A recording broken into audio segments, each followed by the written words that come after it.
Hello guys, welcome to my YouTube channel. আজকে আমি নিয়ে চলে এসেছি আরেকটা নতুন ভিডিও, যেটি নোকিয়া ফোনের ইতিহাস সম্পর্কে। তো চলুন বেশি দেরি না করে শুরু করা যাক আমাদের আজকের ভিডিও। আর ভিডিওটি ভালো লাগলে অবশ্যই একটি লাইক, সাবস্ক্রাইব এবং শেয়ার করতে যেন ভুলবেন না।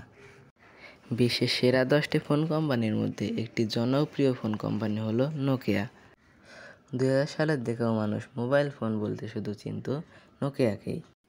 বিশেষ করে নোকিয়ার যে 1100 ও 1200 মডেলের ফোনগুলো ছিল, সেইগুলো 2011 সাল পর্যন্ত খুবই জনপ্রিয় ছিল। এর বিশেষ একটি কারণ হলো এই ফোনগুলো ছিল খুবই শক্ত এবং ছোট।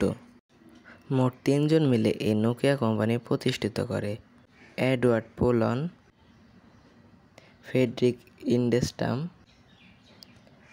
এবং লিও মেচেলিন।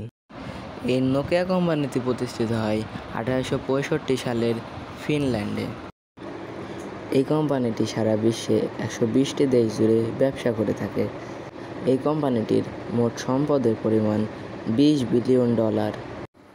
আজকের ভিডিও এই পর্যন্ত। সবাই ভালো থাকবেন, সুস্থ থাকবেন। ধন্যবাদ।